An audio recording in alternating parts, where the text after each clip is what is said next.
இந்த வீடு யாருக்கு கொடுத்து வச்சிருக்குன்னு தெரியலைங்க. ஏன்னா இந்த வீட்டில் இருந்து வாக்கபிள் டிஸ்டன்ஸில் main road, bus stop, school, city corporation லிமிட்டில் இந்த வீடு அமைஞ்சிருக்கு. இந்த வீடு வாங்கினதுக்கப்புறம் இன்டீரியர் பண்ணணும்னு நீங்கள் அவசியமே இல்லைங்க. அந்த வீட்டுக்குள்ளேயே TV net, sofa, wooden cot, chimney, water space, fall ceiling work, டெக்கரேட்டிவான ஹேங்கிங் லைட்ஸ் எல்லாம் மாட்டி ஃபுல்லி ஃபர்னிஷ் டைப்பில் கட்டியிருக்காங்க. வாங்க இந்த வீட்டை பற்றி எக்ஸ்ப்ளோர் பண்ணி பார்த்தலாம். கிழக்கு பார்த்த மாதிரியான சைடில் கிழக்கு பார்த்த மாதிரி மெயின் டோர் கொடுத்து 20க்கு 60ங்கிற பிளாட் டைமென்ஷனில் 2600 ஸ்கொயர் ஃபீட்டில் கட்டியிருக்காங்க.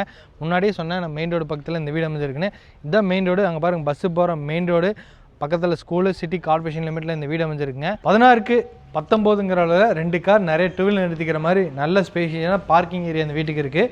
இங்கே நார்த் ஈஸ்ட்டுக்கான ஜலமொழியில் போர் வாட்டர் சம்பெல்லாம் கொடுத்துருக்காங்க. அப்புறம் இந்த பக்கம் வந்துட்டிங்கன்னா சிட் அவுட் ஏரியாங்க, நல்லா ஜம்முன்னு ரெடி பண்ணியிருக்காங்க. இதோட அளவு 8க்கு 5ங்க. இந்த வீட்டுக்கு வந்து கிழக்கு பார்த்த மாதிரி ஒரு தேக்கு மர டோர் ஃபிட் பண்ணி வச்சுருக்காங்க. டோர் ஓப்பன் பண்ணி உள்ளே வந்தீங்கன்னா 16க்கு 17ங்கிற அளவில் ஒரு மேசிவான லிவிங் ஹால் இருக்குது.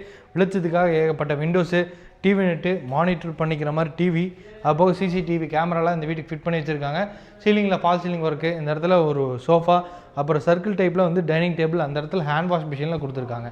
லிவிங் ஹாலுக்கு பேக் சைடில் ஒரு 10க்கு 8ங்கிற கிச்சன் வந்து அக்னி மூலையில் பிளான் பண்ணியிருக்காங்க. ஒரு 3 பர்னரில் இருக்கக்கூடிய கேஸ் ஹப்பு, சிம்னி, ஏகப்பட்ட ஸ்டோரேஜ் ஒர்க்கு, அதுபோக பிரேக்ஃபாஸ்ட் கவுண்டர் டாப்பும் இங்கே பிளான் பண்ணியிருக்காங்க. இந்த வீட்டுக்கு கிழக்கு பார்த்த மாதிரி 4க்கு 4ங்கிற அளவில் ஒரு பூஜை ரூம் இருக்குங்க. இது கிரவுண்ட் ஃப்ளோரில் இருக்கக்கூடிய வீட்டோட ஃபர்ஸ்ட் மாஸ்டர் பெட்ரூமுங்க. கன்னி மூலையில் இருக்குது. இங்கேயும் உட்டன் காட்டு, fall ceiling work, ceiling fan இதெல்லாம் மாட்டி வச்சுருக்காங்க. ஒரு யூனிக்கான பேட்டர்னில் வாட்டர் ஸ்பேஸு, லேஃப்ட் கபோர்டு இருக்குது, இதெல்லாமே இருக்குது. இதுக்கான அட்டாச்ட் பாத்ரூம் பார்த்தீங்கன்னா 6க்கு 4ங்கிற அளவில் வெஸ்டர்ன் கிளாஸட் டைப்பில் மாட்டி வச்சிருக்காங்க. கிரவுண்ட் ஃப்ளோர்லேருந்து இந்த ஸ்டெப்ஸ் ஏறி ஃபஸ்ட் ஃப்ளோர் வரீங்கன்னா எல்லா ரூம்ஸ்க்கு போகிற மாதிரி 10க்கு 10ங்கிற அளவில் இங்கே ஒரு பேசேஜ் கொடுத்துருக்காங்க. ஃபஸ்ட் ஃப்ளோரில் இப்போ நம்ம பார்க்குறது வீட்டோட செகண்ட் மாஸ்டர் பெட்ரூம். இதோட அளவும் 11க்கு 16 தான்.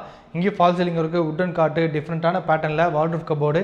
இதுக்கான அட்டாச்டு பாத்ரூம் பார்த்தீங்கன்னா 10க்கு 4.5 அளவில் அமைஞ்சிருக்குங்க. இது ஃபஸ்ட் ஃப்ளோரில் இருக்க வீட்டோட கடைசி தேர்ட் மாஸ்டர் பெட்ரூம். 11க்கு 16 அளவில் இருக்குது. இங்கே உட்டன் காட்டு, water cupboard, fall ceiling work இதெல்லாமே பண்ணியிருக்காங்க. ட்ரெஸ்ஸிங் யூனிட் இருக்குது. இதுக்கான அட்டாச்டு பாத்ரூம் பார்த்தீங்கன்னா 8க்கு 4.5 அளவில் பிளான் பண்ணியிருக்காங்க. ஃபர்ஸ்ட் ஃப்ளோர் கடைசியில் இங்கே வந்து ஒரு எல் டைப்பில் ஃப்ரண்ட் கவர்ட் பால்கனி ஏரியா கொடுத்துருக்காங்க. இங்கே வந்து ஸ்விங்கெல்லாம் மாட்டி வச்சுருக்காங்க. அது போக ஃபால் சீலிங் ஒர்க் இருக்குது. எலிவேஷனில் கவர் பண்ணுற மாதிரி டஃப் அண்ட் கிளாஸ் எல்லாம் ஃபிட் பண்ணியிருக்காங்க. ஃபர்ஸ்ட் ஃப்ளோர்லேருந்து செகண்ட் ஃப்ளோர் வரதுக்கு ஹெட்ரூமு, ஹேங்கிங் லைட்ஸ் எல்லாம் கொடுத்துருக்காங்க. அப்படியே வெளியே வந்தீங்கன்னா இந்த இடத்துல வந்து கெஸ்ட் பெட்ரூம் இருக்குது. இது வந்து ஒரு 10க்கு 8ங்கிற அளவில் அமைஞ்சிருக்கக்கூடிய ஒரு கெஸ்ட் பெட்ரூம். இதுக்கு பக்கத்துலேயே ஒரு 6க்கு 6ங்கிற அளவில் அட்டாச்டு பாத்ரூம் இருக்குது. இந்த இடத்துல வந்து ஒரு சோலார் வாட்டர் ஹீட்டரும், சின்டெக்ஸ் எல்லாம் மாட்டி வச்சுருக்காங்க. இன்றைக்கி நம்ம பார்த்த இந்த வீட்டோட லொக்கேஷன் கோயம்புத்தூர் வடவள்ளி தொண்டாமுத்தூர் ரோடு, அந்த மெயின் ரோட்லேருந்து ஜஸ்ட் வாக்கபிள் டிஸ்டன்ஸில் அந்த வீட்டோட லொக்கேஷன் அமைஞ்சிருக்கு.